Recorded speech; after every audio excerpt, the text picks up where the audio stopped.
The COVID-19 pandemic began as a health crisis that quickly became an economic crisis. 20.5 million jobs lost. That's a little bit below consensus. This is the worst payrolls report we've ever seen. The virus crippled entire industries, leaving millions of people without paychecks. But the devastation has not been distributed equally. What makes this recession a little bit special is that the shock was so idiosyncratic, was so specialized in only some parts of the economy. Young people have had their education disrupted, their career plans upended, and their financial prospects diminished. The people graduating from college into this pandemic, they're really getting hammered. The sectors that are hiring right now, for the most part, are jobs that pay less. While economists and policymakers ask, how can we protect this cohort from permanent damage?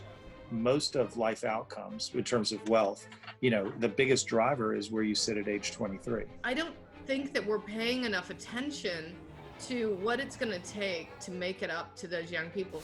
It's a twofold challenge: to regain momentum while resetting direction in a new economy. That's what lies ahead for a generation interrupted.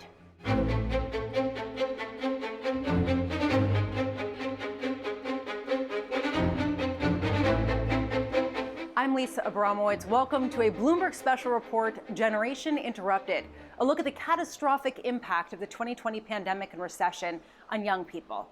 Let's make clear, no demographic group has been untouched by this year's physical and economic ravages.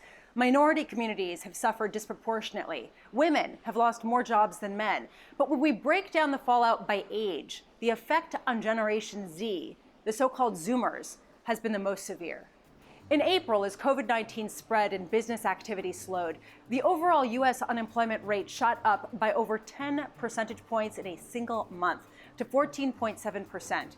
But for 16 to 19-year-olds, the jobless rate soared over 30%. In July, usually the peak month for youth employment, the jobless rate was nearly double the figure for July 2019.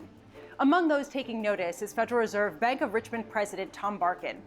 In an August speech titled "What Happens to Young Workers," he noted that between February and April, nearly 50% of highly exposed workers ages 16 to 24 lost their jobs, compared to 36% of highly exposed workers aged 25 to 54.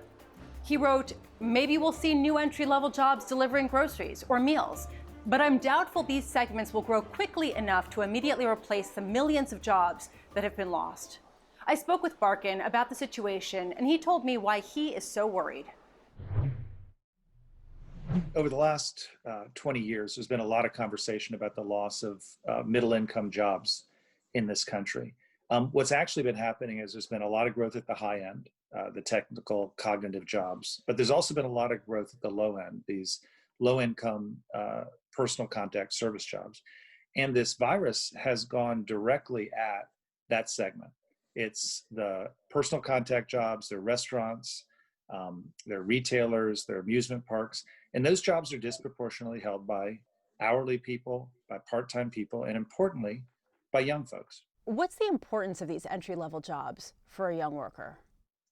Well, not everyone goes directly to college. There are lots of opportunities for people to get into the workforce, to learn the soft skills about how to show up, how to work with a group of people, how to have a boss, how to deliver day to day.